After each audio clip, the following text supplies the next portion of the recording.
Sí. Vale. Sí.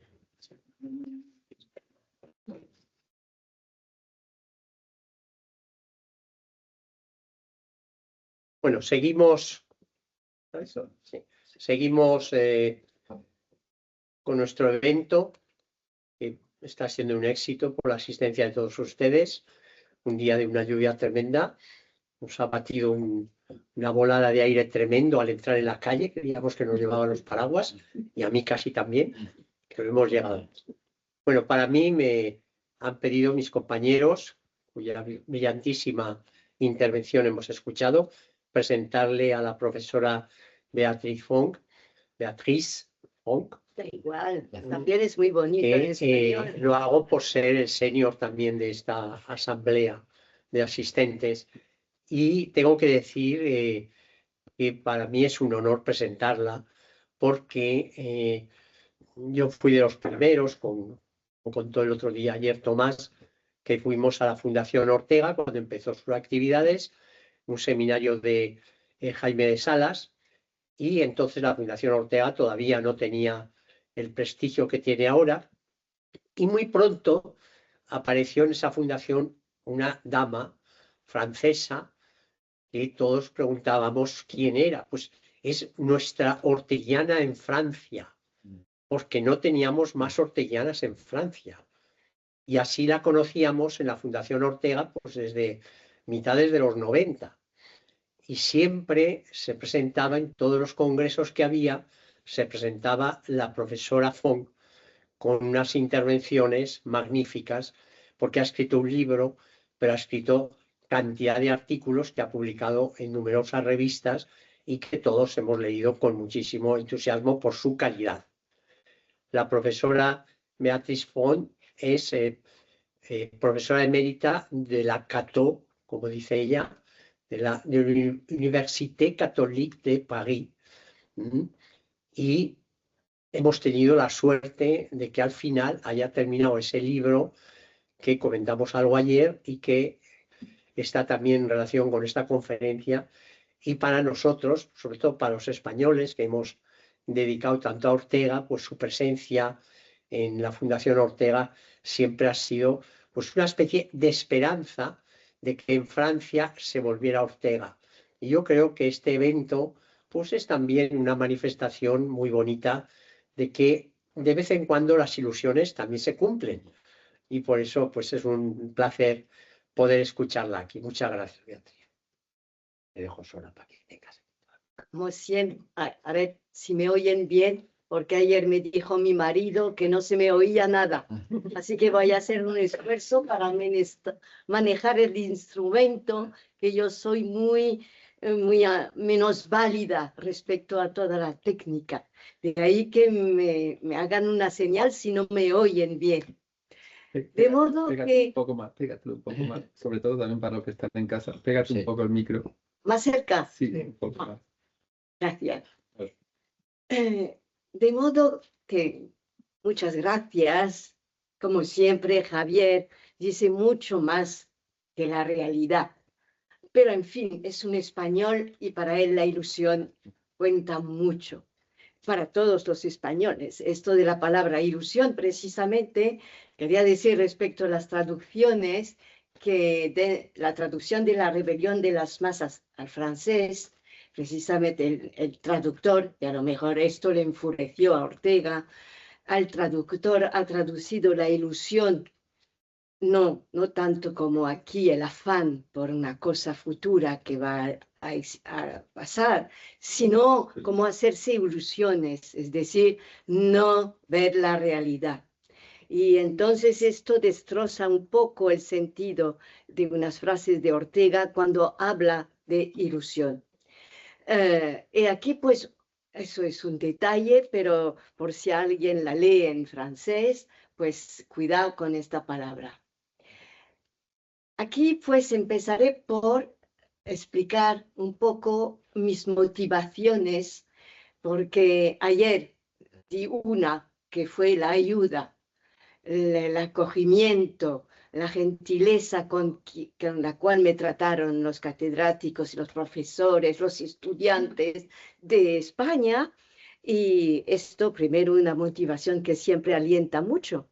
Porque claro, como saben ustedes que en Francia la recepción de Ortega ha sido problemática, pues es una ayuda y un aliciente.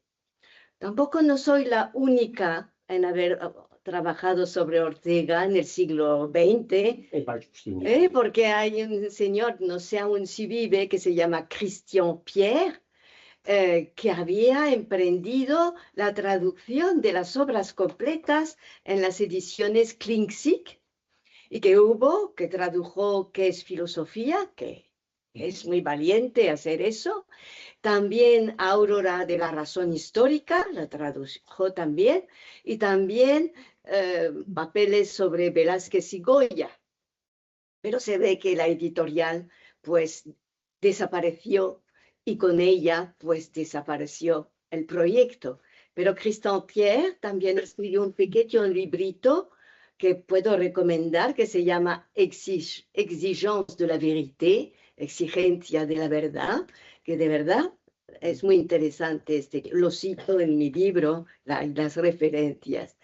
Bien, así que no soy la primera, pero a lo mejor es la primera vez que de verdad se oye en la opinión francesa y entre la intelectualidad se toma se han hecho artículos y también emisiones radiofónicas, y es verdad que se ha atendido al libro.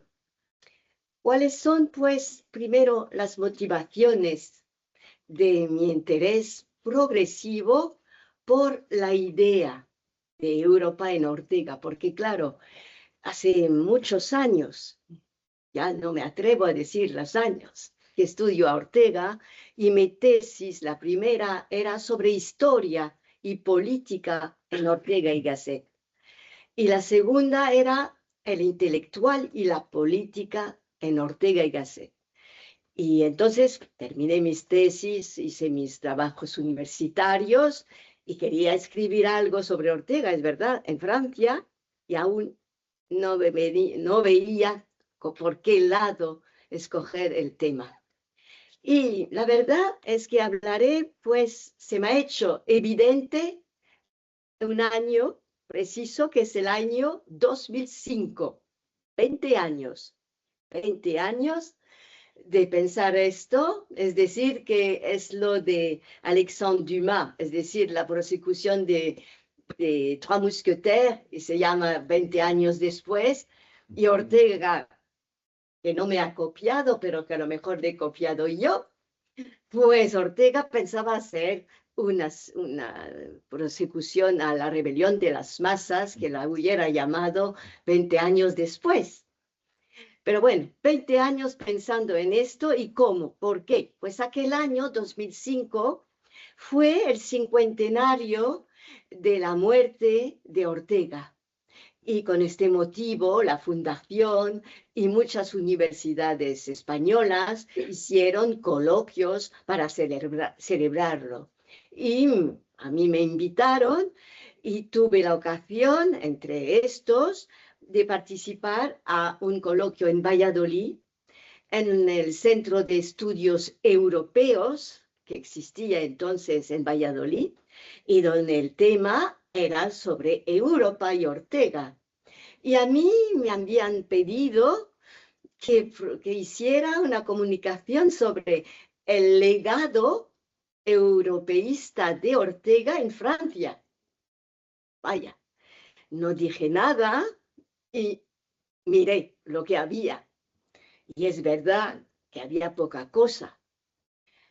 Pero bueno, tuve la suerte que había el famoso discurso que comenté ayer de Raymond Aron, que este discurso que había preparado para el centenario del nacimiento de Ortega en 1883, y no pudo hacerlo porque murió. Pero bueno, este discurso fue publicado en una muy buena revista, Comentario, una revista sociopolítica, y se ve que esto ha llamado la atención todavía más ya a los intelectuales, pensadores en política sobre todo y en sociología. De modo que, aparte de esto, pues es verdad que la recepción era bastante evanescente.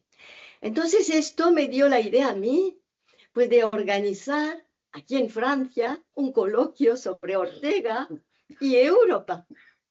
Y en el mismo 2005, rápidamente, pude hacerlo con el Instituto, la Facultad Católica de París, y también junto con el Colegio de España, cuyo director de hoy está ahora aquí, Justo Zambrana, pero entonces el director era el nieto de Ortega, es decir, José Varela Ortega.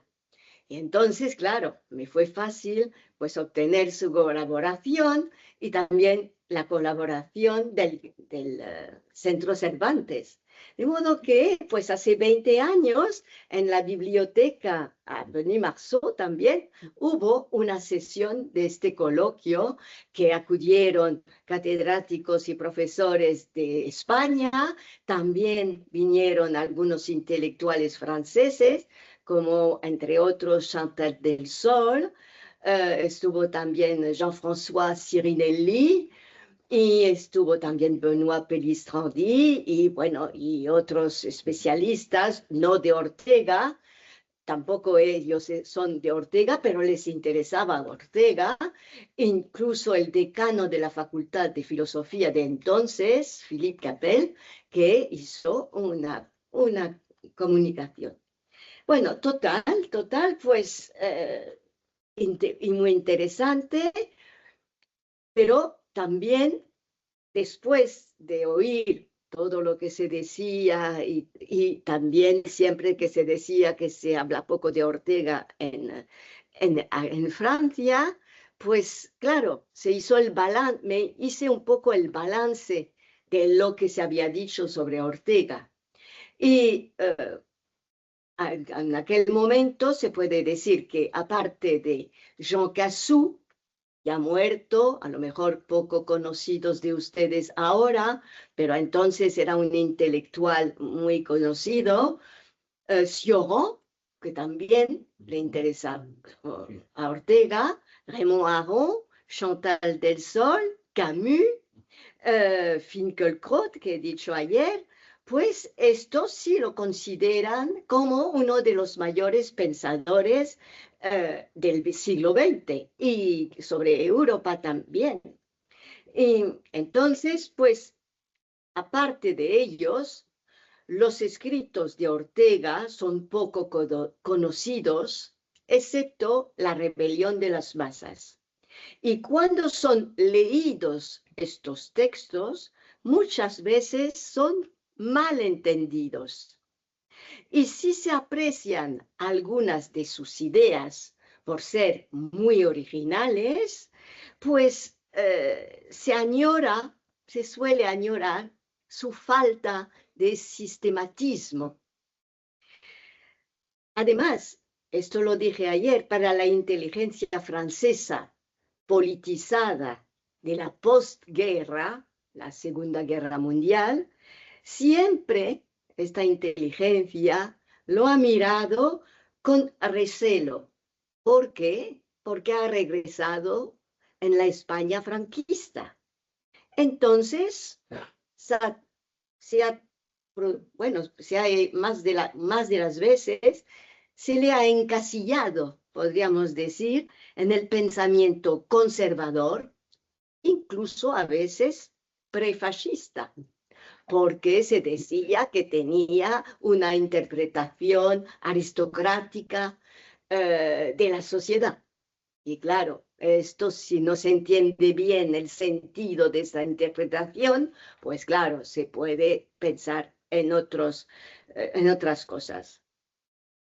Sin embargo, el coloquio de París tuvo buena acogida entre los participantes, entre los presentes, y entonces, pues, me parecía ya que valía la pena presentar y contextualizar la idea de Europa de Ortega pues podría ofrecer a un lector francés una guía fecunda para encauzar el sentido filosófico de su pensamiento, tan enigmático, hay que reconocerlo, para una mentalidad cartesiana. Volvamos al año 2005, porque es muy importante para Francia. 2005, ustedes no se acuerdan a lo mejor, pero era el año de la votación a la Constitución europea. Y si se acuerdan, los franceses votaron no. Entonces, los españoles se asombraban porque no entendían por qué Francia, uno de los pioneros de la integración europea, había votado no.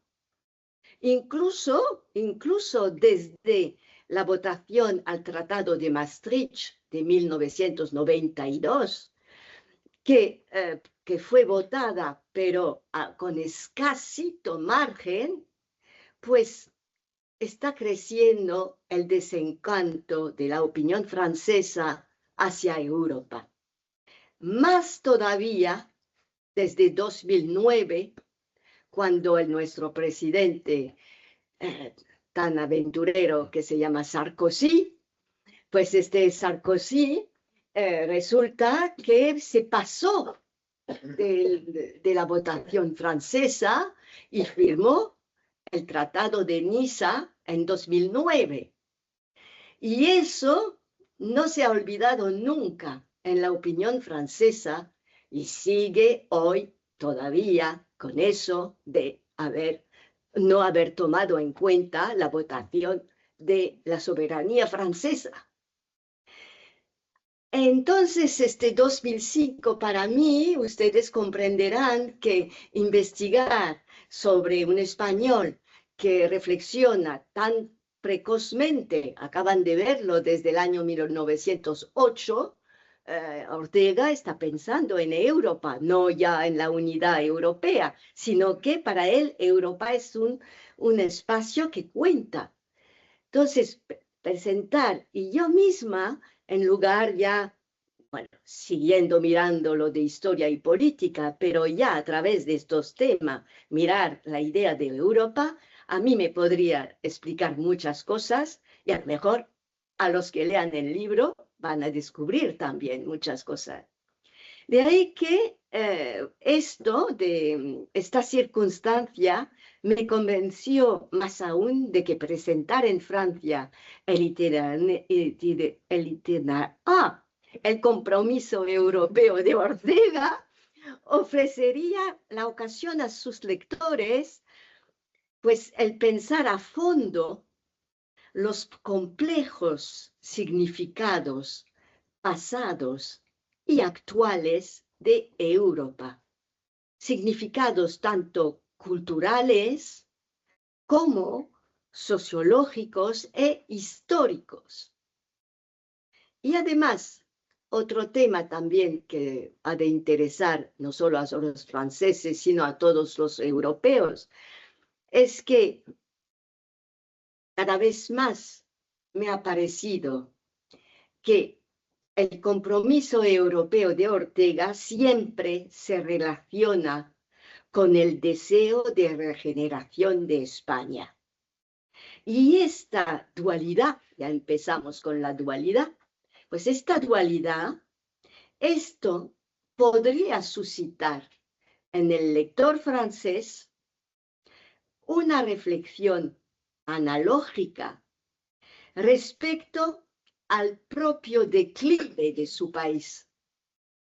Porque vivimos nosotros desde más de 40 años un declive progresivo y hoy en día todo el país está muy consciente de este declive grave. De modo que me parecía a mí que esta dualidad española, orteguiana, pues podría ser, pues desde el punto de vista cultural, moral, político, pues una manera de reflexionar pues sobre la crisis que vivimos nosotros. ¿Por qué?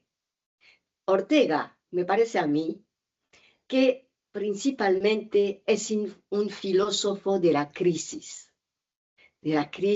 en general, claro, de la crisis de su país, porque partió de ella, pero en regla general, filósofo de la crisis, que intenta resolver las contradicciones, pues, de lo que caracteriza la Europa que conoce, es decir, resolver las contradicciones de la democracia liberal, que es lo que caracteriza para él Europa, pero coetánea de otra crisis que vivimos también, que es una crisis moral del hombre europeo. Ambas crisis han de ser consideradas. Esto es lo interesante, porque estamos siempre con presupuestos, con déficit, con problemas de fronteras, con problemas, pero la cuestión moral nunca, pocas veces se trata en los que hablan de Europa. Y esto también es lo interesante de Ortega para hoy. ¿Y cuál es la cuestión? ¿Cómo fue tratada la cuestión moral por Ortega? Sino por el famoso paradigma del hombre masa. Porque este hombre masa, siento mucho decir que también se nos parece bastante. Y cuando leemos en la rebelión la descripción del hombre masa, a veces pensamos mucho en lo que vivimos. De ahí que este hombre masa, pues es una noción muy generalizada ahora en la opinión. Incluso en Francia se habla del hombre masa y se piensa ya en Ortega, porque es significativa de una degeneración moral y social y cultural del individuo europeo.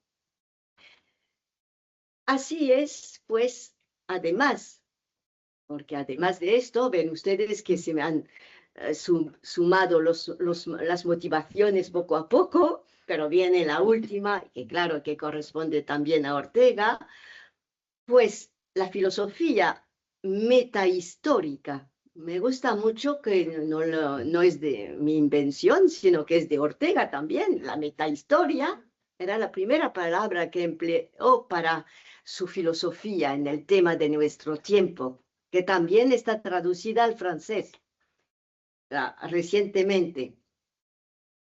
Pues la filosofía metahistórica de Ortega es correlativa a su argumentación a favor de un Occidente, ¿han oído hablar de Occidente últimamente? Pues un Occidente regenerado, de una civilización occidental en la cual la diversidad de las naciones es fuente de un dinamismo cultural que alimenta la sociabilidad europea.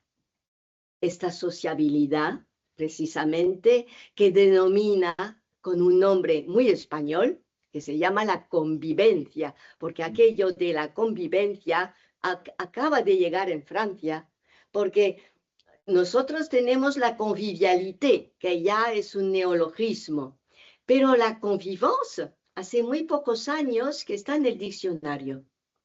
Y claro, para la traducción, la dificultad también, pero esta convivencia que solo se puede entender desde un punto de vista español y allí el interés para un francés de entenderla. Pero no voy a empezar a hablar por ella primero, porque termino con mis motivaciones. El reto europeo de Ortega, porque me parece a mí que llega a ser un reto, este reto merece ser destacado al amparo de un debate constructivo sobre la pertinencia de la civilización occidental. Y eso nos interesa también hoy en día, porque me parece a mí que hay muchos combates hoy en contra de esta civilización. Entonces merece la pena reflexionar si sí o no hay que defenderla. Y aquí, pues, también una de las motivaciones, porque en la hora que nos toca, ya que hay un pleito generalizado contra ella, pues la confianza de Ortega, siempre crítica en un futuro regenerado de nuestro patrimonio cultural europeo, sigue siendo una fuente fecunda de reflexión sobre la pertinencia de los valores occidentales. De modo que con ustedes, primero les revelaré un secreto, que no es un secreto, que este título, muy bien elegido por el editor, Penseur de l'Europe, yo había propuesto otro título, más español, pero claro, este es el bueno para un francés, pero para un español hubiera puesto Pensar Europa con Ortega. Y entonces voy a proponerles, pues, Pensar Europa con Ortega bajo dos puntos. El primer punto, intentaré mostrar cómo Ortega nos ha enseñado a afianzar y vigorizar nuestra memoria común europea. Porque esto de la memoria, esto es un tema muy siglo XX y que incluso los historiadores nuestros han divulgado, porque tenemos la mémoire, ya me sale el título francés, pero una cantidad de temas sobre la memoria de la historia francesa que han sido desarrollados, publicados, han tenido mucho éxito en al final del siglo XX. Lieu de mémoire, esto, lugares de memoria, que fue una cosa muy interesante para la historia de Francia. Así que aquello de la memoria, esto es un tema muy interesante que Ortega ha sabido mostrar la importancia de lo que hace nuestra memoria, y es muy interesante también haber pensado en la memoria cuando la mayor enfermedad que tenemos al final de nuestra vida es Alzheimer. Ustedes, ahora que el siglo XX se ha hablado por primera vez de Alzheimer, que es el problema de nuestra memoria. Así que poner la importancia de la memoria para nuestra vida es lo que más me parece a mí valedero en Ortega. No hablemos ahora de Internet, que es nuestra memoria virtual, que nos hace perder la memoria también. Recuerdo. Bueno, entonces, afianzar y vigorizar nuestra memoria común. Esto será el primer punto. Y el segundo punto será repensar Europa como un nuevo espacio de experiencia existencial liberadora. Ese me parece ser el reto de salvación europea propuesto por Ortega. Primer punto, ¿cómo nos propone afianzar y vigorizar nuestra memoria Ortega? Es conocida, ustedes ya están enterados con nuestros profesores que os lo ha presentado, que hay una multiplicidad de temas y disciplinas tratadas por Ortega increíbles. Y además, su curiosidad es insaciable. De ahí que le importa mucho fundamentar su discurso con el conjunto de los conocimientos. De ahí el concepto de la universidad pluridisciplinaria, porque esta obsesión suya de siempre recordar el conjunto de elementos alrededor de un acontecimiento, de una persona, de un texto, esto le obsesiona. De ahí, pues, la cantidad de temas que ha abordado Ortega. Es un deseo de fundamentar su discurso sobre la historia de la cultura y del pensamiento europeo. Además, los dramas sucesivos acaecidos en su país y en Europa le convencen de la importancia del papel de la memoria sobre el comportamiento individual y colectivo. Y este señor Ortega ha leído a Proust, y lo ha leído, y no solo lo ha leído, sino que lo ha comentado en la Nouvelle Revue Littéraire de Gallimard. Es decir, que en 1923, que era la muerte de Proust, pues fue cuando escribió un artículo muy interesante sobre la obra de Proust, que es A la recherche du temps perdu, es decir, a búsqueda de la memoria del tiempo perdido. Ahí está, pues, una parte literaria de Ortega, porque sea claro que es un filósofo, pero es un gran literato. Es un hombre que sabe captar el tino, el fondo de un tema inmediatamente y sabe, pues, explicarlo a los demás, a sus lectores.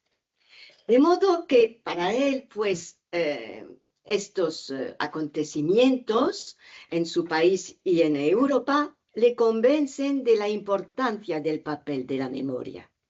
Y entonces crece en su obra su interés por el estudio y la interpretación de la historia, porque le parece que cada vez más la interpretación es un imperativo que debe ser para el europeo para que se adueñe de su herencia espiritual, ya que esta herencia espiritual la considera como el lazo unitivo de las naciones, que las hace solidarias, aún cuando luchan entre sí.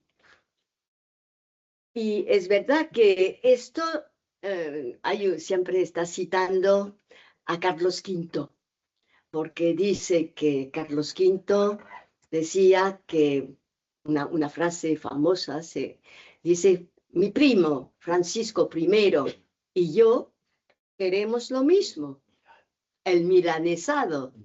Es decir que, bueno, sabemos que tenemos los mismos intereses, pues intentamos a ver cómo vamos a conseguirlo. Ven ustedes, mi primo y yo, es decir, familiaridad. Desde este punto de vista, el camino emprendido por Ortega desde España invertebrada, pasando por la rebelión de las masas hasta Meditación de Europa, le permite pulimentar una noción clave de la problemática europea, que es el Estado nacional. Este famoso Estado nacional es una noción, creo que clave en la problemática europea, a la vez porque el Estado nacional es actor y deudor de la historia de la modernidad europea. De ahí su empeño por contribuir a la elaboración de una nueva metodología histórica, tanto desde el punto de vista de la historia española, y esto lo hace en España invertebrada, y es muy interesante la problemática de la historia española en España invertebrada, porque les recuerdo que en sus tiempos el historiador por definición de la época era Meréndez Pelayo.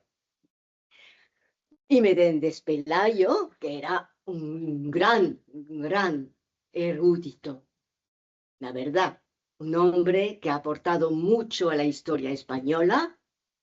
Si en aquella época, pues es verdad que Ortega ponía en tela de juicio cierta interpretación de la España gloriosa, de la España dominante, del catolicismo, etc. Esto lo ponía Ortega en tela de juicio, sin minimizar, por lo tanto, la erudición de aquel hombre que hizo un inmenso esfuerzo sobre la historia de España. Y aquí, pues, como la historia española, repito, porque me pierdo un poco allí, repito lo que acabo de decir, de ahí, pues, el empeño de Ortega para contribuir a la elaboración de una metodología histórica, tanto desde el punto de vista nacional, y lo vemos en España invertebrada, como europeo. Y esto, la historia de Europa, allí intervienen, pues, sus conocimientos, sus investigaciones, pues, sobre la historiografía, tanto alemana como francesa. Y en el principio he estudiado mucho a Mommsen, por ejemplo, para la historia de la antigüedad, a Rank, pero también no estás completamente satisfecho y va también hacia la historia francesa. Y entonces allí, pues, Fustel de Coulanges, para empezar, y luego, pues, la escuela de Zanal, que es la escuela que revolucionó, pues, toda la historiografía francesa desde, bueno, la primera, tercera parte del siglo XX. De modo que esta va a ser, podríamos decir, la razón histórica de Ortega para defender un estudio del patrimonio europeo a la luz también, además de los historiadores, a la luz de los nuevos rumbos sociológicos de la ciencia histórica, lo que llamará en su hora, pues, la historiología. Allí está detrás Hegel, claro. Pero él quiere ir más allá de lo de Hegel y promueve un concepto de la historia que sea a la vez un modo de acceso a la verdad de la existencia humana, así como una interpretación del sentido cultural de la sociedad europea. Dice en un texto del año 1928, que precede precisamente a la rebelión de las masas, dice, no solo somos sujetos psicológicos, sino que somos sujetos sociológicos. Y aquí, pues, una visión de la historia que ya va más allá, claro, del acontecimiento, sino que se sitúa, pues, se contextualiza en un conjunto de datos sobre la humanidad. Promueve un concepto de la historia que sea a la vez un modo de acceso a la verdad de la existencia humana, así como una interpretación del sentido cultural de la sociedad europea. De ahí la imperiosa necesidad de penetrar de nuevo en el pasado de Europa, como lo hizo Proust en su Recherche du temps perdu, lo hará él desde la antigüedad hasta lo contemporáneo. Pero también veremos que más allá de la antigüedad se preocupará por la antropología, la etnología, allí los mundos lejanos que nos precedieron. Esto también, y esto está en otra obra magnífica que se llama Las Atlántidas, Y estas Atlántidas verdaderamente son muy apreciables para nuestro pasado. Dice, y leeré aquí una frase sobre la historia, y esto lo pronuncia en 1932, es decir, una fecha que ha dejado su actuación política, ya no quiere oír hablar de política y quiere consagrarse completamente a la filosofía. Y entonces, pues, habla a la radio, porque ahí es que es un personaje y cuando habla Ortega se escucha la radio.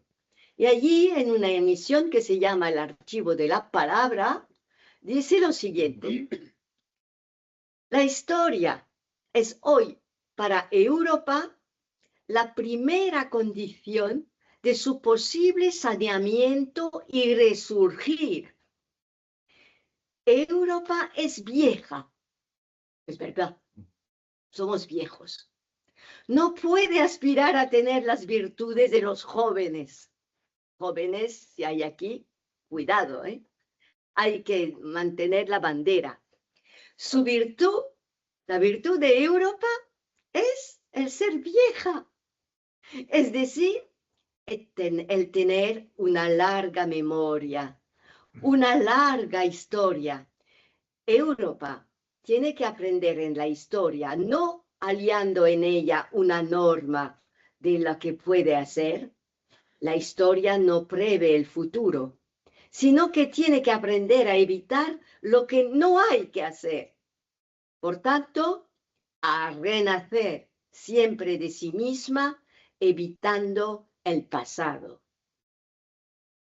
De hecho, la agudización de la crisis nacional española, así como la crisis de las democracias en Europa, le inducen a buscar los resortes liberales de este Fondo Común Europeo, porque piensa que los resortes liberales, es decir, la libertad humana que tanto se desprende en Europa, pues estos resortes liberales son consustanciales al Fondo Común y a las naciones dominantes de entonces, es decir, Francia, Inglaterra. En un primer momento insistirá más en los resortes liberales de Francia e Inglaterra. Esto lo demuestra, por ejemplo, porque hace, por ejemplo, el prólogo y el epílogo de la rebelión de las masas a los franceses y los ingleses. En estos dos textos, allí están, pues es muy interesante ver cómo hace la historia del liberalismo de cada nación y cómo lo conciben diferentemente cada nación. Y allí el interés de precisamente intercambiar, convivir con nuestros liberalismos distintos también. Y luego para Alemania, Alemania en un primer momento no va a hablar del liberalismo de Alemania como lo comprenderán. Pero luego, al terminar la guerra, la conferencia Meditación de Europa que hace en Berlín, la famosa, una parte del discurso es intentar hacer memoria con los alemanes de un liberalismo que tenían ya existente antes de sus nacionalismos exorbitantes. Allí está el deseo de Ortega, mientras, porque les recuerdo que aún no existe la Constitución de Alemania, que solo acaban de tener en aquella fecha un presidente y nada más. Tienen que construir su nación. Y el propósito de Ortega es recordarles el liberalismo de antes del drama que han hecho y del nazismo, etc. Así que el liberalismo es céntrico. Es un pensador liberal y esto hasta el final de su vida. Y desde este punto de vista, la aportación ética e histórica más directa a la causa europea es, podríamos decir, la afirmación en Ortega de la dualidad del destino europeo, de la dualidad que es a la vez trágico, ya se sabe, por las guerras, y siempre futurista. Y allí, esta es la vena española que sale por Ortega, porque aquello del futuro te ha interesado siempre, ha hablado del futuro. ¿Y por qué nos habla del futuro? Porque les recuerdo que ha hecho la meditaciones del Quijote. ¿Y qué es el Quijote para él? Pues el Quijote es el hombre que simboliza la voluntad de aventura. Y la voluntad de aventura, ¿qué es sino el concepto del futuro? Y el futuro es, según Ortega, lo que siempre ha preocupado a los españoles. Y a ver si los franceses, los alemanes y los ingleses también van hacia el futuro, que es verdad que también. Pero eso del futuro para España, esto sí que le importa mucho. Y pues podemos decir que también ve cierto futurismo, pero otra forma de futurismo en los demás europeos. Así que este destino trágico y futurista está, según él, hincado en la conciencia de pertenecer a una realidad superior a los estados nacionales que van surgiendo a lo largo de la historia europea, como lo muestran, pues, las naciones, pero esto será para la modernidad, pero también lo muestran para él las empresas unitarias, porque ha habido empresas unitarias en Europa, las de Carlomagno, las de Carlos V y las de Napoleón. Y allí, pues siempre estos deseos de imperios siempre funcionan con cierta memoria. ¿Y qué es la memoria de los que emprenden estas grandes aventuras? Sino la memoria del Imperio Romano, porque siempre queda el Imperio Romano con su presencia en las ruinas. A Ortega le gustan mucho las ruinas. Ha leído a Chateaubriand, ya se sabe. Pero aparte de esto, también Hegel habla de las ruinas, otros autores hablan de las ruinas. Y claro, las ruinas para nosotros es hacer memoria de nuestro pasado. Entonces, allí es cuando, pues, Ortega empieza una interpretación, podríamos decir, lo que se llamaba entonces la historia universal. Y va a ir a los campos de la historia de Roma, de Grecia y hasta, pues, por toda Europa. Del mismo modo, considera que las guerras entre naciones se parecen a querelas domésticas que quieren evitar el aniquilamiento del enemigo. Esto nos dice, pero van a ver por qué. Porque dice, sin embargo, desde la Revolución Francesa, debido a la llamada revolucionaria de la nación en masa, porque nosotros para defendernos contra los invasores y los conservadores monárquicos hicimos nación en masa. Y aquello, nación en masa, pues trajo al final el nacionalismo, que cada nación, que se ha importado en cada nación. Es decir, el nacionalismo para Ortega transforma las guerras en conflictos mortíferos y él sabía de lo que hablaba.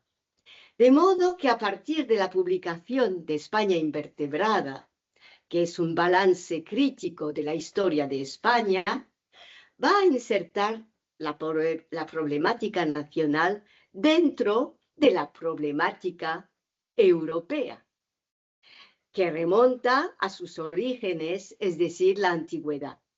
Y aquí, como llega a pensar Europa, bajo la existencia de dos ámbitos culturales a la vez distintos y complementarios: el ámbito de los estados nacionales y el ámbito de una cultura común a todas las naciones que la componen. Además, antes citaré a Ortega, que dice, por ejemplo: todo pueblo occidental, al llegar a su plena integración en la hora de su preponderancia, ha hecho la misma y sorprendente, gigantesca experiencia que los otros pueblos europeos eran también él. O dicho viceversa, que él pertenecía a la inmensa sociedad y unidad de destino que es Europa. Y aquí, pues, como siempre, el otro es otra componente del europeo. Y aquí, entonces, pues, podemos decir que este ámbito común que tienen las naciones europeas, dentro de este ámbito común, y esto es lo interesante en Ortega, que lo expresa en los años 1910-11, pues dentro del ámbito común europeo, él describe dos otros ámbitos dentro del mismo: el ámbito germánico y el ámbito latino-mediterráneo. Luego añadirá al ámbito germánico el ámbito anglosajón.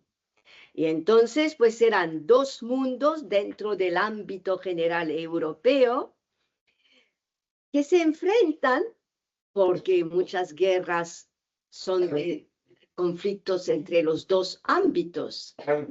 Y esto porque ¿cómo se enfrentan?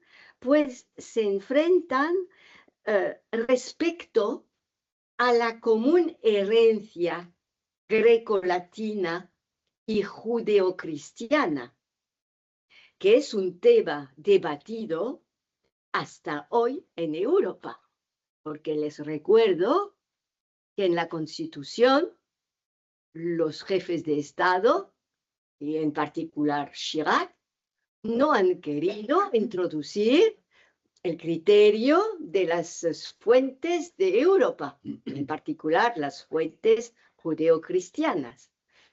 Y aquí pues un problema que él había visto ya en aquella época y que era objeto, esta herencia era objeto de conflicto al fin y al cabo, porque también las guerras de religión que tuvimos en Europa es también consecuencia de estas fuentes que hay grecolatinas y judeocristianas.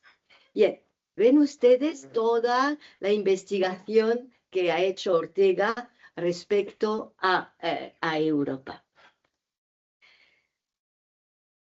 Acceder a la integración de ambos mundos es otra de las preocupaciones máximas del filósofo español, que desde Meditaciones del Quijote alimenta su búsqueda, y con este tema, y porque es correlativa a su intento de encontrar una síntesis entre lo sensible y lo material, heredado de la civilización greco-latina, y lo abstracto, heredado de la cultura germana, quiere concebir una cultura integradora de estas dos corrientes del pensamiento europeo. Y ese es el precoz proyecto orteguiano, en el cual nunca se olvida de insertar la aportación de la cultura hispánica. Y no sé si me queda mucho tiempo, ¿cómo voy de tiempo? 5 o 10 minutos. Nada más, solo he hecho el primer punto. Bueno, sí, de todas formas, otro día resumiré, pero algo que no está en mi libro, pero que les va a interesar, porque es muy revelador de Ortega. Cuando escribe sobre Europa, sobre las grandezas de Europa, porque las hay culturales, etcétera, siempre está buscando en la historia, en la literatura, sociología, algo que los españoles hubieran podido haber dicho antes. Y hay dos cosas que van a ver ustedes. Y esto lo hace sobre todo después de la Segunda Guerra Mundial. Entonces, en 1947, en la idea del principio en Leibniz, ¿verdad? Pues dice que la palabra renacimiento, el renacimiento de Europa del siglo XVI, XV, XVI, etc., pues la primera persona que ha hablado de renacimiento es un español. Y no es el gran filósofo alemán que escribió Burckhardt sobre la cultura del Renacimiento en Italia. No, no, no. 10 años antes, un pintor español que se llamaba Díaz, que vivía en París, pues denominó la producción artística de aquella época Renacimiento. Que lo sepan ustedes, la palabra renacimiento es española. Otra palabra, los europeos. Pues eso lo dice en 1949. Dice que la palabra los europeos es un término que fue utilizado en su sentido de hoy. Es decir, conciencia de una amplia unidad y afinidad de pueblos.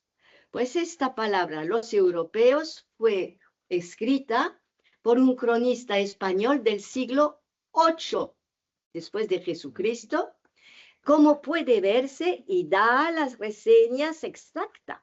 Está en la Monumenta Germanicae Histórica, tomo 11, página 362. Él que no quería poner notas, pues ahí está. En la sección autores antiquarios. Ven ustedes, los europeos, también ustedes tienen la precedencia por haberlos llamados europeos a todos nosotros. Bien, entonces, el segundo punto que quería tratar, veo que queda poco tiempo, repensar Europa como nuevo espacio de experiencia existencial.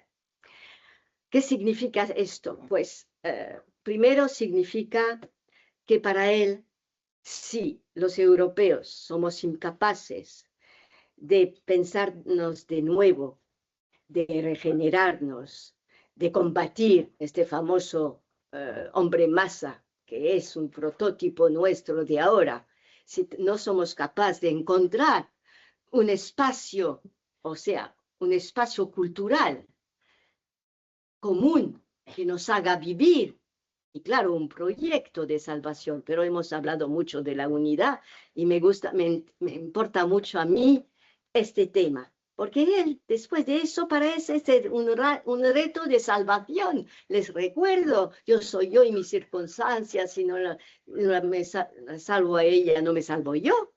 Ahí está la cuestión de la salvación, que por cierto no es una salvación religiosa, ya lo sabemos, pero es una forma de ser capaz de interpretar, de comprender, de adentrarse las cosas para mejor convivir entre nosotros, para mejor entendernos.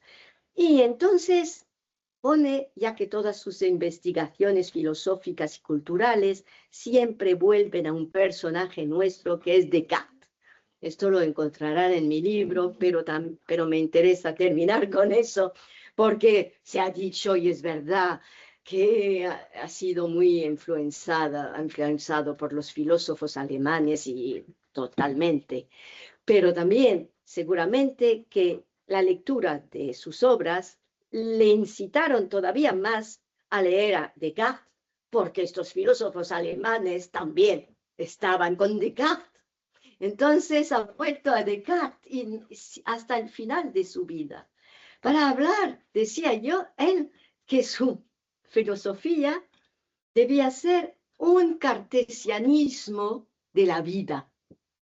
Cartesianismo de la vida, que por cierto será sinónimo de la razón vital y la razón histórica.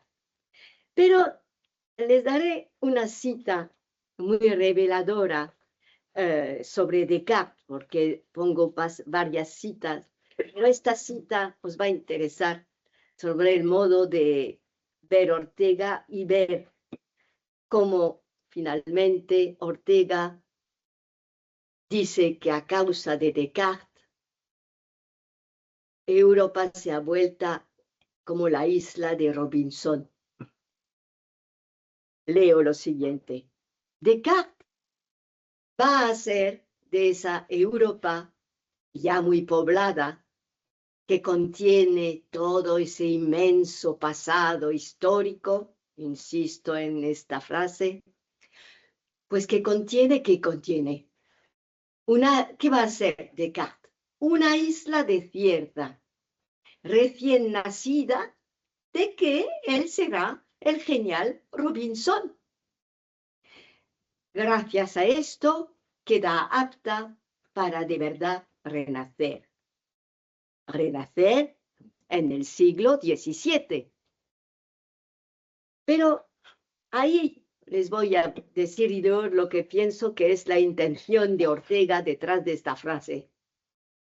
Al contraponer aquí el inmenso pasado histórico de Europa que precede a Descartes y hablar de la isla desierta de Robinson, donde Descartes encierra a Europa, Ortega tiene en la mente el poco caso que Descartes otorga a la historia. Y es verdad que para el filósofo francés la historia es una ciencia que no pobre porque no corresponde a sus criterios de certeza, de método racional y de universalidad. Y cuando Ortega, como acabamos de decir, ha procurado erigir la historia en sistema y que lo ha hecho a lo largo de sus escritos como En torno a Galileo, esquema de las crisis, historia como sistema, está esbozando una revisión de los datos de filiación espiritual europea a partir de una interpretación histórica del mundo grecorromano, de la Edad Media, judeocristiana, del Renacimiento, para comprender mejor lo que podríamos llamar hoy este confinamiento abstracto del cartesianismo, que Ortega quiere combinar con la vida. Y ese es, a mi modo de ver, el cartesianismo de la vida como salvación europea. Un respeto a la ciencia, por cierto, sin menospreciar las contingencias inevitables de nuestra condición, como diría Unamuno, de carne y hueso, porque ha conducido el pensamiento humano cartesiano a una abstracción mortífera para el individuo que se ha aislado de la realidad, que eso es el hombre masa. El hombre masa está en sus cosas y nada más, y no le importa más, cuando no quiere imponer sus cosas además. Y hoy, ¿qué podríamos decir de este hombre aislado en su mundo virtual? He aquí pues una idea de Ortega que hay que profundizar, me parece a mí muy útil para nosotros, para ver cómo podemos guardar esta fuerza que es de la deuda y la crítica para encontrar la realidad, sin perder el fondo de nuestra vida, que es lo que somos. Así que, para terminar, he perdido lo último. Para Ortega, el hombre no es primero un hombre que piensa, sino un hombre que vive. Y la razón pura tiene que ceder su sitio a la razón vital. Por haberse olvidado de su circunstancia, el hombre cartesiano se ha transformado en un Robinson en su isla desierta, tal como el hombre masa, que no entiende lo que significa la convivencia. Gracias.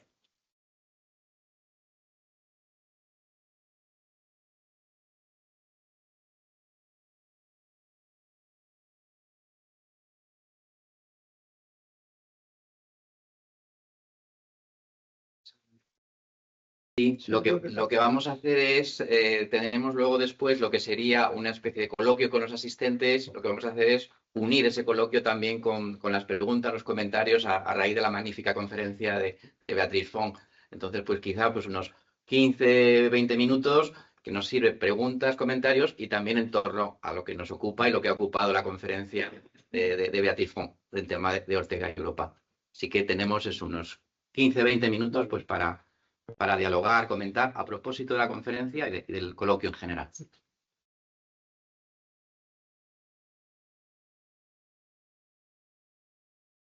¿Alguna pregunta ya?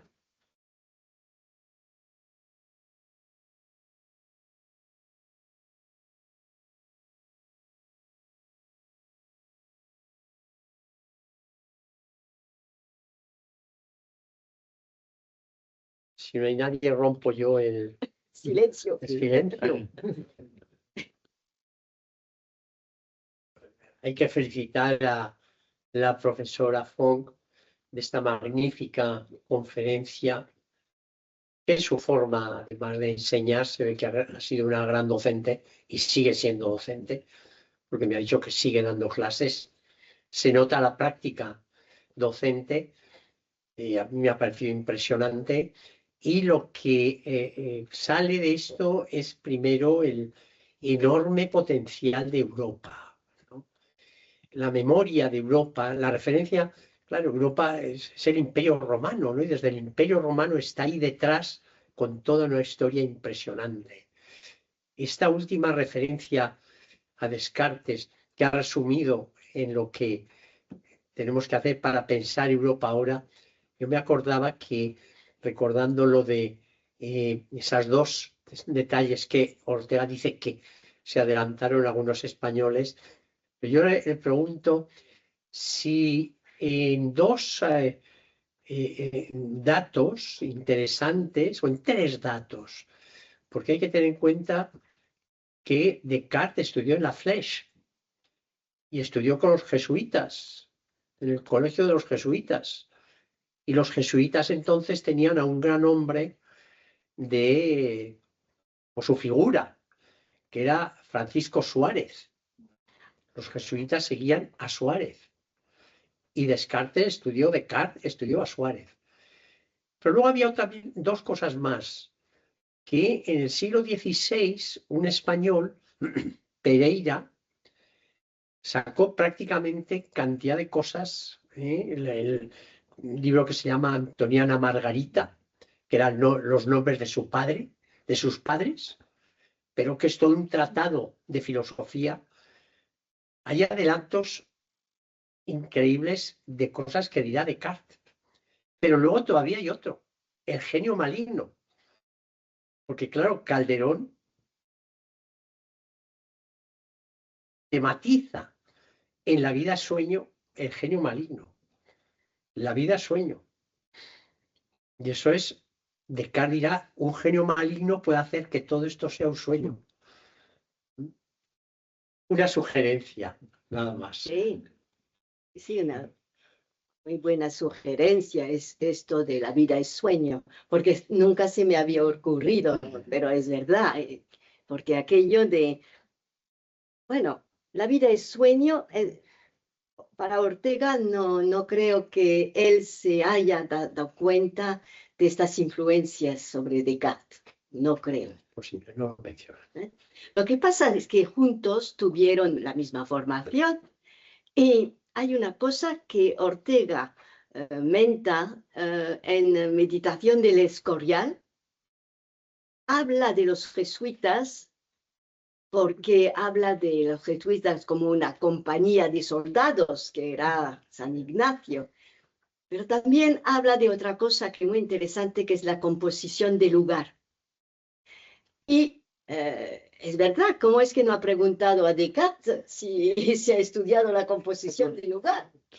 Porque la composición del lugar, no sé si ustedes sabrán lo que es, porque es una forma de estudiar el Evangelio, pero en lugar de leer el Evangelio así como así, pues son muy inteligentes estos padres jesuitas, pues se propone pues organizar todos los elementos materiales, sociales, lugares que hay dentro de lo que se cuenta en el Evangelio.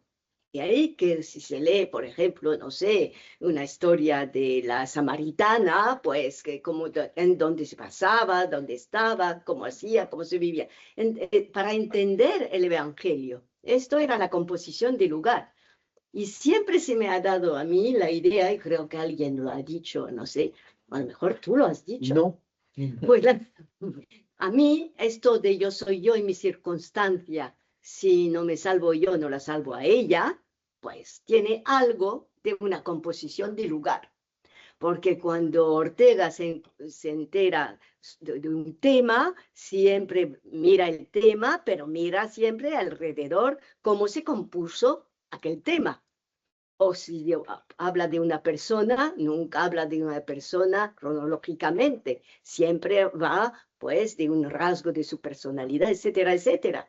Es decir, es un método que inventaron los jesuitas en aquel tiempo, un método que finalmente es un método que llega a ser europeo y mundial, porque los jesuitas son mundiales. Bueno.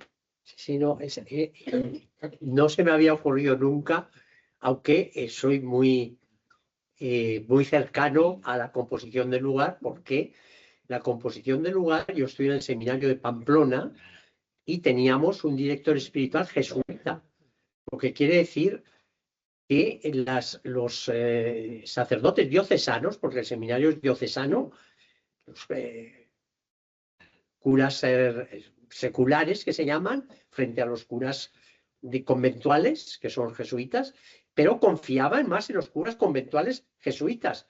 Y la composición del lugar era la primera parte de la meditación que había que hacer obligatoriamente.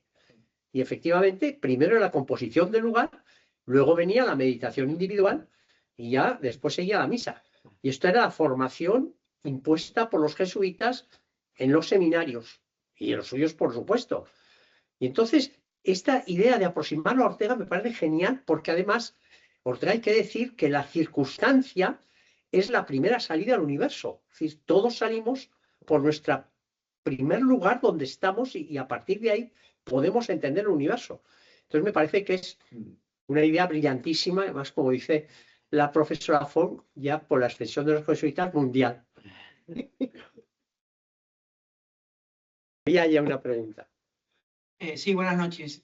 Bueno, primero gracias por compartir tantas perlas y destilados de conocimiento, fruto de tantos años de trabajo, y que, bueno, pues para ignorantes o legos en la materia, que nos aproximamos desde el campo amateur a este ramo de conocimiento, pues nos ilustra y nos ilumina.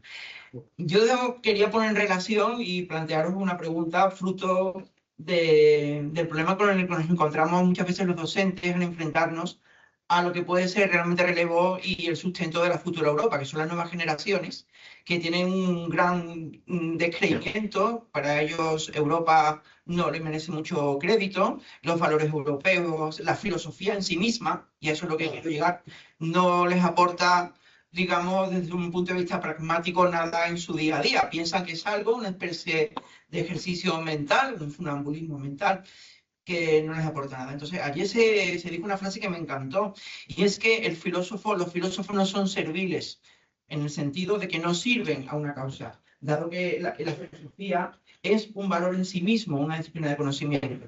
Pero claro, poniendo en relación con uno de los análisis que se han hecho hoy, que es el peligro de la especialización, del especialista en ciencia, que se da así, tú tienes una visión muy específica, muy sesgada de la realidad, no tienes una visión holística y pierdes el sentido de lo que estás haciendo.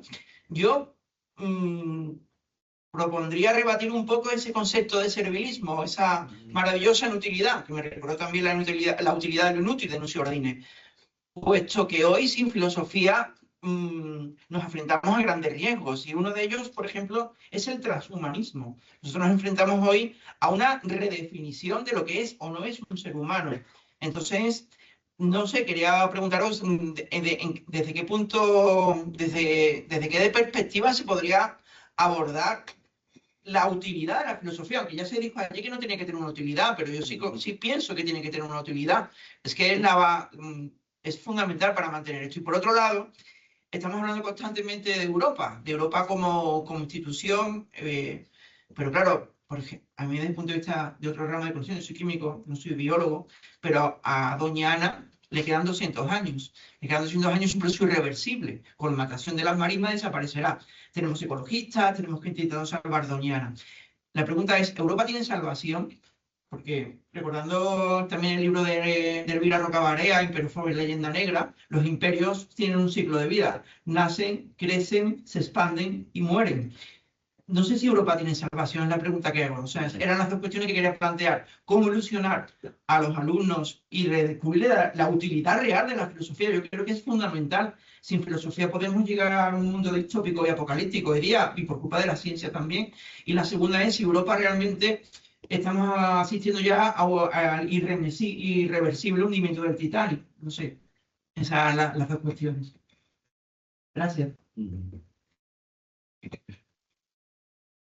Sí, puedo responder. Yo voy a responder lo que dice Ortega, para empezar.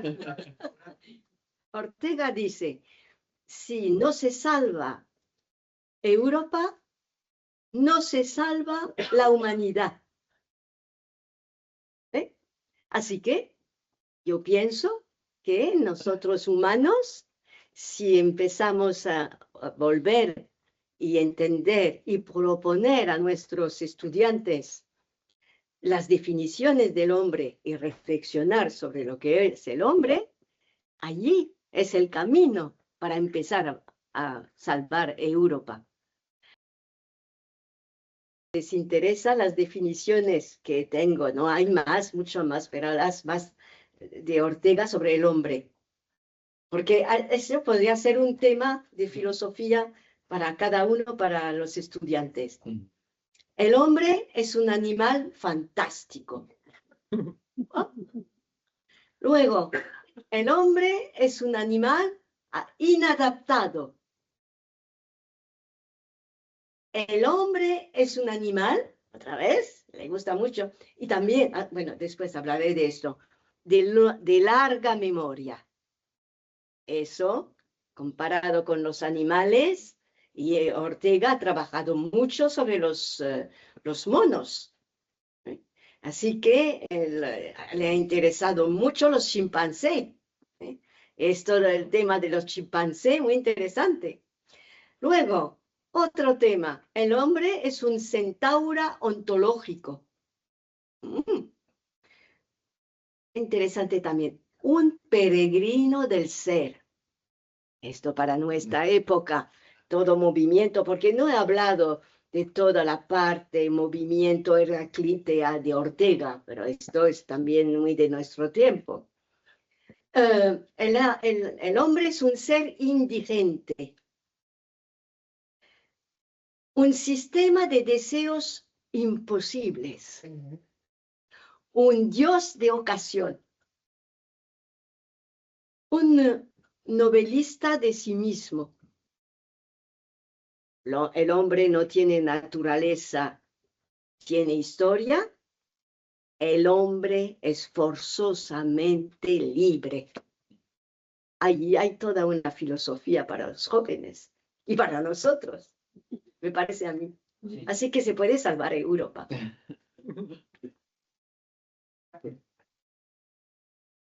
Como profesional de la filosofía quiero matizar una cosa, que no hay que tomarse tan en serio eso de que la filosofía es inútil. Porque Ortega decía, y es palabra de Ortega, la filosofía es ciencia de postrimerías. Y postrimerías quiere decir de fines. Es decir, la filosofía define y procura tratar cuáles son los fines de la vida, las metas de la vida, que no sean mediales, porque lo que es medial siempre es de medio y nunca es fin. Y la filosofía no le interesa el medio, pero hay que tener en cuenta que el medio fundamental de nuestra vida es el dinero.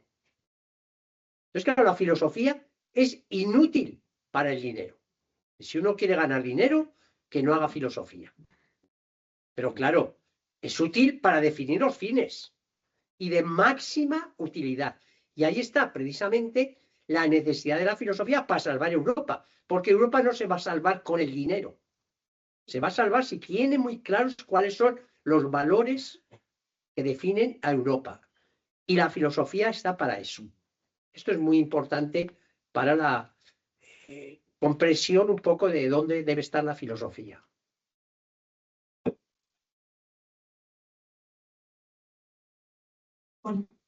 Por mi parte, solo agradecer para alguien que no sabe nada de Ortega como yo, pero me ha parecido impresionante como la vigencia de su pensamiento en la actualidad, todos esos conceptos de memoria, de futuro, de ruinas, bueno, de las diferentes perspectivas, de crisis, ¿no? Cómo todo eso es tan aplicable en la Europa de hoy. Y también me ha parecido interesantísimo como esa idea de trascender a la propia nación y de que los nacionalismos transforman pues, querellas domésticas en guerras mortíferas, ¿no? Me parece que agradezco lo que se ha dicho porque me parece que ofrece como muchos elementos totalmente actuales. Me parece como realmente un visionario en eso y son elementos que ayudan a pensar pues, en esa Europa de hoy. Solo eso. Muchas gracias.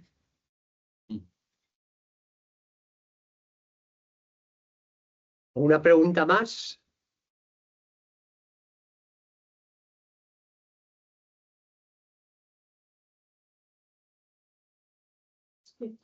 Jesús, espera un poquito el micrófono.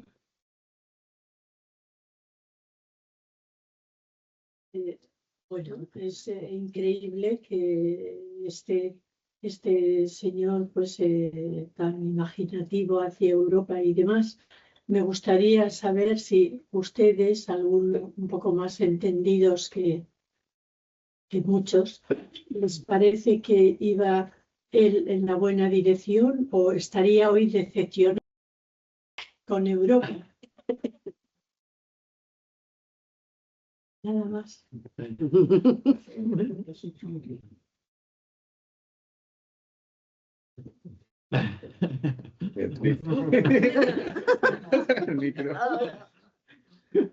Bueno, seguro que decepcionado con el hombre europeo, porque todavía el hombre masa creo que es peor que en sus tiempos.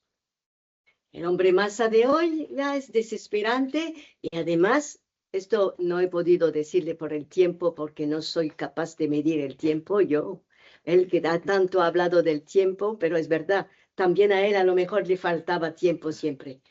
Pero quiero decir, perdón, o sea, hablando del hombre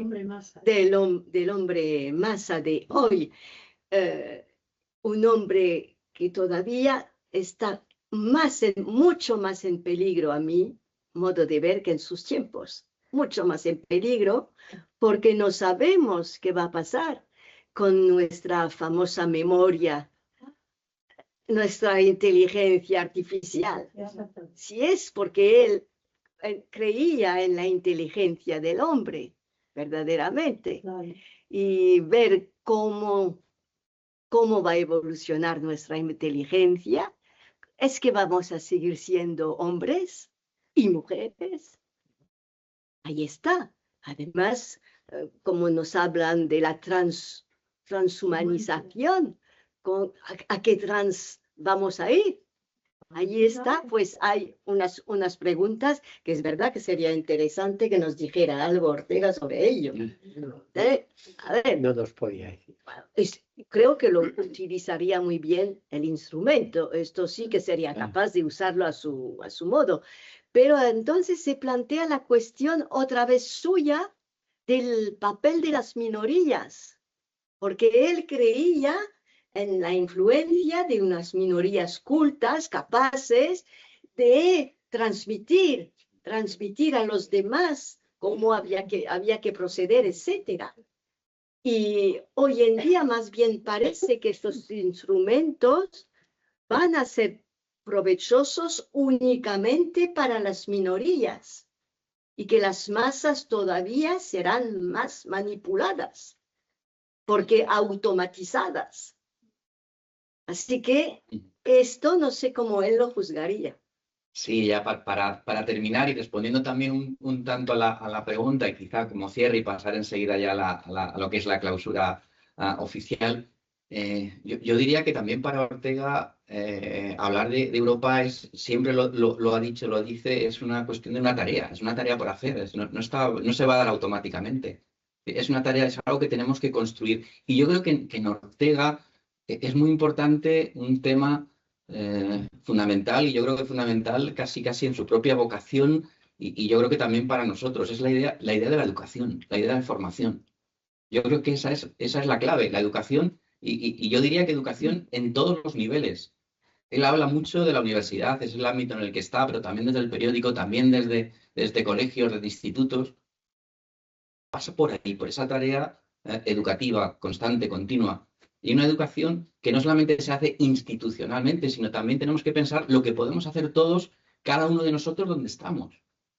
A la hora de pensar, a la hora de provocar ese pensamiento, de provocar esa transformación, de acabar de una manera o de romper con el hombre masa, es decir, hacer algo. Y no que lo pueden hacer otros por nosotros, sino hacerlo. ¿Y cómo lo hacemos?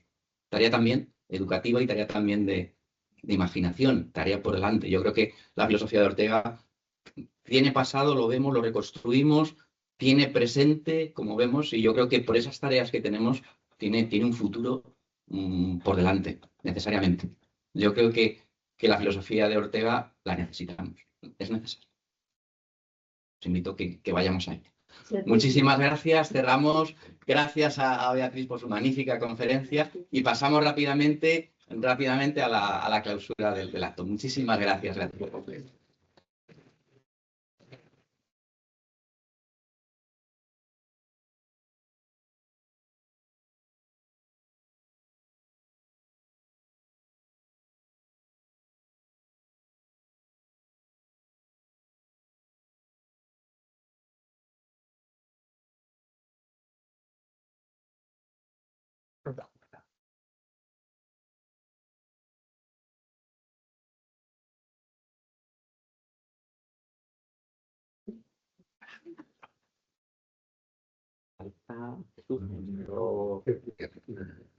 Iba al baño.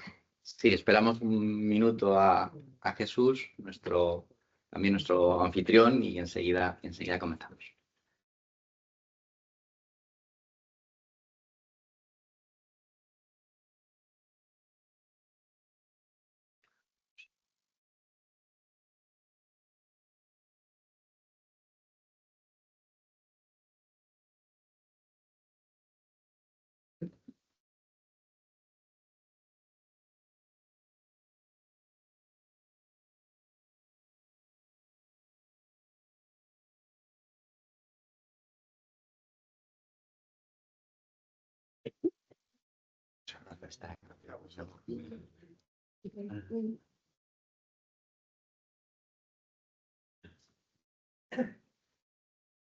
En mis circunstancias. Nada, no pasa nada. Todo para que nos sirva de anfitrión y señor Moreres. Bien, sí. Bueno, pues vamos a clausurar este acto, y qué mejor que hacerlo con la presencia del excelentísimo señor Justo Zambrana, director del Colegio de España, que nos va a dedicar unas palabras. Pero antes yo quiero agradecerle públicamente que con esa agenda tan cargada que tiene todos los días del año, haya hecho un hueco para participar y estar con nosotros en este evento de Ortega y Gasset. Pues nada, muchas gracias, muchas gracias. La verdad es que he venido a algo que me gusta, especialmente aparte de que mi origen o mi inicio intelectual, yo vine a estudiar en la Cato en el año 66 y tengo el título firmado por el decano Chatillon. Me parece que se creía el título de licenciado en filosofía y debo decir que sin la profundidad de conocimiento que tiene Beatriz Font, pero ya había una profesora que no he recuperado el nombre, pero que voy a tratar de recuperarla, que explicaba a Ortega y Gasset, lo cual me sorprendió muchísimo, porque tanto en la Cato como luego después posteriormente en la Sorbona, los dos autores españoles que más se trabajaban, y casi en exclusiva, eran Ortega y Gasset y San Juan de la Cruz. San Juan de la Cruz seguramente por la influencia de Bergson y de Barussi, y curiosamente me tropecé con una gran sorpresa porque de San Juan de la Cruz en aquellos entonces se hablaba muy poco en España. Yo luego después hice una tesina, esta vez en la Complutense de Madrid, sobre la negación en San Juan de la Cruz, que me lo trabajé muchísimo.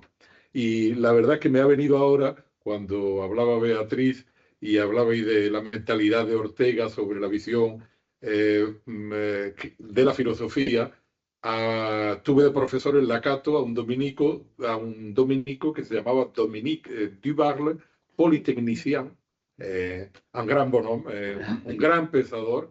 Él era politécnico y que me dijo, mire, hasta Hegel los filósofos dominaban el saber de su tiempo. Ya es imposible, pero si usted quiere estar en filosofía, haga usted una carrera de ciencias humanas y otra de ciencias exactas o de la naturaleza y vuelva usted a la filosofía. Y le tomé al pie de la letra e hice económicas, pero ya me perdí por el camino. Entonces, por eso digo que he venido con mucho placer a estar aquí. El Colegio de España se abrió hace 90, el Colegio de España en la ciudad universitaria se abrió hace 90 años, en el año 35, y vinieron Ortega y Unamuno. Y Ortega le cedió, quizás por rango de edad, el discurso inaugural a Miguel de Unamuno, que era el intelectual, yo creo, que él necesitaba para contraponer su mentalidad mucho más europeísta y mucho más abierta. Y bueno, pues estamos celebrando en este momento en el Colegio de España los 90 años. Yo creo que debería acabar aquí dando las gracias a la Cátedra Ortega. Creo que Ortega es un pensador muy potente. Posiblemente si hubiera sido francés o inglés hubiera tenido mayor influencia que siendo español o siendo alemán, pero estoy también de acuerdo que es un pensador de absoluta actualidad. Por hacer alguna crítica como lector, que lo leí, si no entero, pero la mayor parte de las obras de Ortega la leí, es verdad que hace mucho tiempo, él entraba con una profundidad tremenda en los problemas que tocaban. Pero hay muchos temas que dejó bastante inconclusos. Y voy a hacer referencia a uno, y cuando abordó el problema del hombre masa, estábamos más en la civilización industrial, cuando las masas eran las masas obreras, y bueno, y las masas también de la prensa, etc. El nuevo hombre masa, por decirlo de alguna forma, es un ser derivado de algo que Ortega creo que criticó bastante, que fue la deriva del idealismo post-kantiano.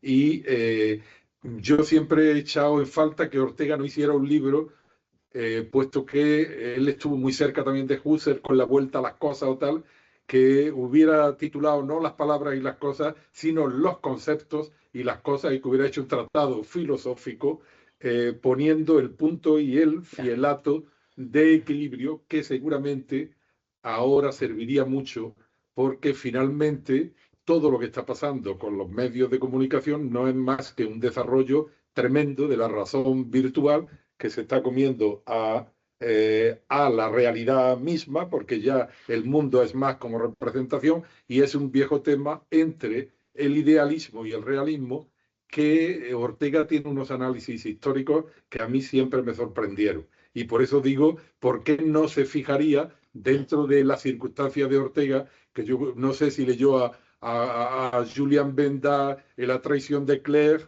porque siempre él estuvo como intentando ser un intelectual que no traicionaba la realidad y que le daba respuesta a la realidad de su tiempo. De manera que lo considero un autor de absoluta actualidad, y ese dejar un pensamiento profundo, pero al mismo tiempo con falta de desarrollo articulado, pues para quienes tenéis el tiempo todavía de dedicaros a eso, pues es una labor para que podáis complementarlo y terminar de escribir lo que Ortega no terminó él de hacer. De manera que he venido aquí a disfrutar muchísimo, y muchísimas gracias por el trabajo que habéis hecho, por la difusión, y para el Colegio de España allí tenéis vuestra casa para seguir apoyando. Es verdad que su nieto estuvo de director allí varios años, de manera que es una casa que huele a Ortega desde el año 35 un poco por todas partes.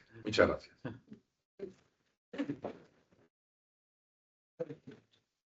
Y ahora, que no tenemos mucho tiempo, pues le voy a pasar la palabra al profesor Tomás Domingo Moratalla.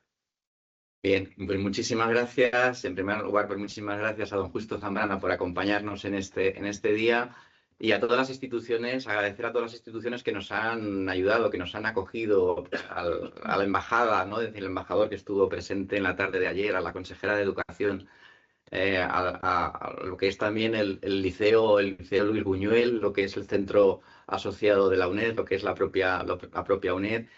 Agradecer a todos los que hemos participado, habéis participado, sobre todo a la profesora Beatriz Font, ¿no? Por su brillante conferencia y su brillante participación en las dos sesiones.